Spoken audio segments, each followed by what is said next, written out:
Pues uno de los foros mundiales más importantes en materia económica en el mundo, el foro de Davos, allá en Suiza, refleja definitivamente una realidad inevitable. Las notas dicen que sacude al mundo la cuarta crisis que estamos viviendo, no solo por la pandemia, sino por la guerra.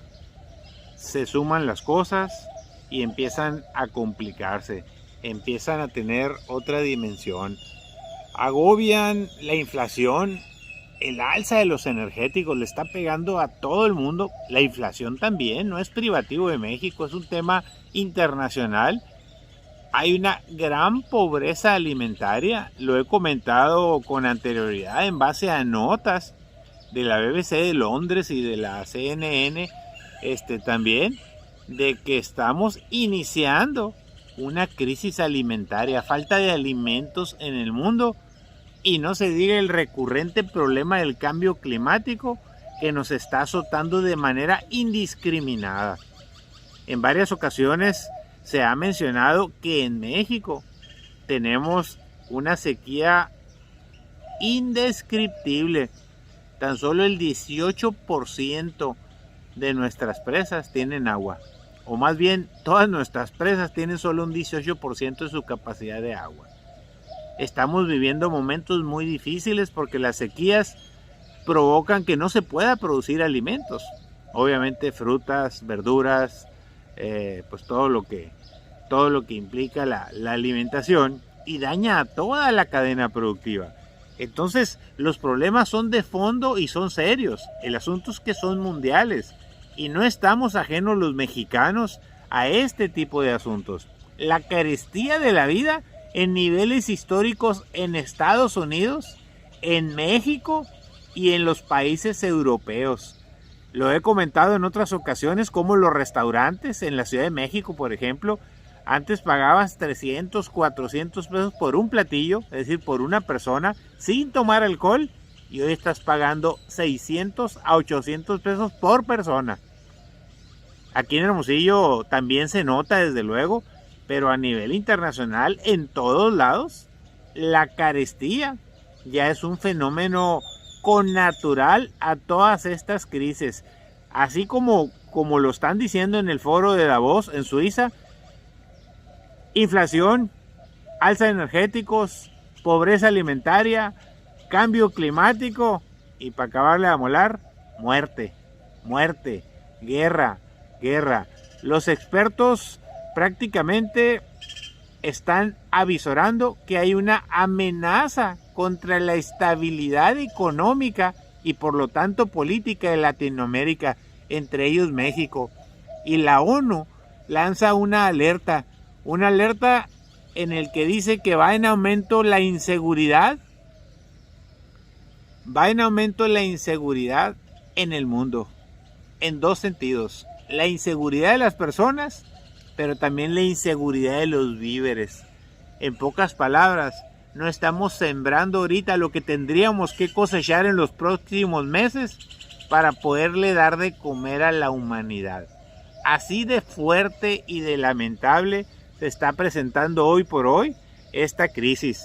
De hecho, la crisis, la cumbre de Davos abrió con un ponente que ya se ha hecho costumbre en todos los foros mundiales, que es el presidente de Ucrania, hablando de la guerra de Ucrania. Y recordemos que Ucrania es el granero de Europa, es el que le provee de muchísimos productos agrícolas a los europeos. Imagínense ustedes en guerra ahorita, pues a todos les está afectando. Por eso las palabras de Volodymyr Zelensky, el presidente de Ucrania, pues son de impacto. Pero ahora el impacto ya no solo es donde está la guerra, sino es donde no está la guerra. Y lo estamos viviendo los mexicanos de una manera brutal. El presidente de México convocó a todos los que están dentro del programa ese Sembrando Vida, que es gente muy humilde de las distintas regiones del país, a que siembren maíz, arroz y frijol y que se dediquen a eso. No le importa nada más y hace bien, porque pues es la dieta básica de la gente más humilde en México. Y se hizo un plan de choque o un pacto económico aquí en México con los empresarios para 24 productos que no incrementen precios. Y estamos viendo que no está siendo suficiente. Es una auténtica burla a los consumidores porque le suben los precios a como les da su gana. Y esto nos está afectando a todos. Pero no es consuelo, como dicen, mal de muchos, consuelo de tontos. No es consuelo para nosotros, para los mexicanos, ni para los sonorenses. No podemos consolarnos con lo que está pasando en el mundo. Tenemos que ponernos a la defensiva, tenemos que ser agresivos, tenemos que ser calculadores, fríos, enfocarnos a lo que produce, a lo que deja, a lo que tiene rentabilidad y a garantizar nuestra sobrevivencia. Tenemos que cuidar el agua como dé lugar. Se tienen que hacer grandes esfuerzos por el gobierno del estado de Sonora y por los municipios de cuidar el agua a como sea. Ya vendrán las lluvias, Dios dirá. Dicen que Dios aprieta, pero no ahorca. Y estoy seguro que habrá lluvias. Y también el gobierno del estado está haciendo sus esfuerzos por intentar provocar lluvias. Pero cuidemos el agua. Seamos consecuentes y conscientes. Sabemos que la prioridad es el agua para el consumo humano. Pero si tampoco tenemos agua para producir alimentos, llámese granos, legumbres, frutas o agua para el ganado, la sequía puede ser uno de los dolores de cabeza más grandes que hemos tenido en la historia de Sonora y de México. Y por si fuera poco, es lamentable lo que sigue pasando en el país. Estamos con carestía, estamos con incremento de precios, estamos con una inflación incontrolable, hay un desempleo tremendo, hay mucha incertidumbre y otra vez, otra masacre más.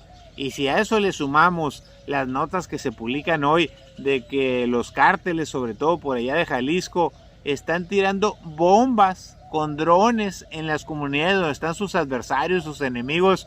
Estos sí no son enemigos políticos, son enemigos de balazos. Y estos no se andan con abrazos, se agarran a madrazos. Son gente que no tiene otra cosa más que defender sus territorios para seguir ejerciendo su poder del narcomenudeo, de la extorsión y del secuestro. Pues ahora los del cártel Jalisco Nueva Generación están tirando bombas contra sus enemigos.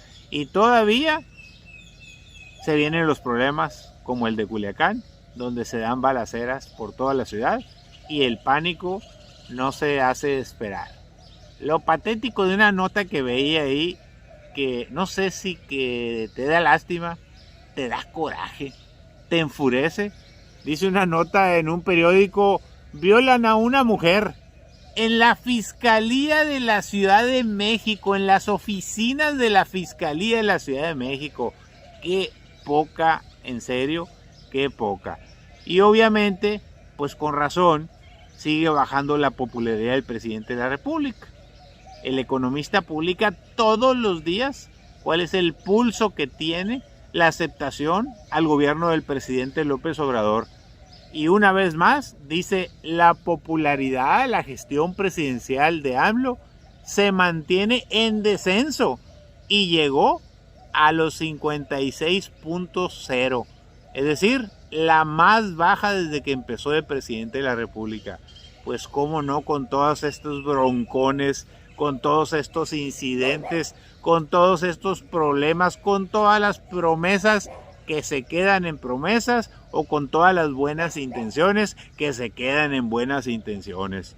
Es increíble cómo la gente en materia de economía, ¿cómo vamos en la economía? Reprobadísimo, 33.1%. Y en materia de seguridad pública, pues ¿para qué le digo? 22.1%. Así, en el suelo estamos en economía y en seguridad, pues es obvio que se tiene que reflejar. Pero, ¿a quién le importa la popularidad del presidente? Yo creo que a él, desde luego, y a sus colaboradores, desde luego. pero a nosotros no nos debe de importar la popularidad del presidente. Si es muy popular, excelente, qué bueno. Si es mediana, pues qué bueno. Si es mala, pues qué malo, pero no nos debe de preocupar. Debemos de ocuparnos en trabajar con muchas ganas, con mucho esfuerzo y meternos de lleno, como lo hacen todos los sectores. Por ejemplo, los turisteros hoy por hoy están de fiesta en el tianguis turístico de Acapulco, porque curiosamente es el único sector que sin el apoyo del gobierno está saliendo adelante con resultados increíbles en la historia del país en medio de la pandemia. Más de 40 millones de visitantes, y ahí están todos los turiteros, desde los de Peñasco, de San Carlos, Vallarta, los de Punta Mita, los de Acapulco, los de Cancún, los de Tulum, todos. ¿Saben por qué? Porque no es una cosa del gobierno, es una cosa de la iniciativa privada, pero que se suma al gobierno y se agarra de la mano para salir adelante. Por eso el turismo está siendo ejemplo de lo que se puede y lo que se debe de hacer. Pero en fin, con eso nos quedamos este día. Saludos, gracias por escucharme, que tenga bonito día.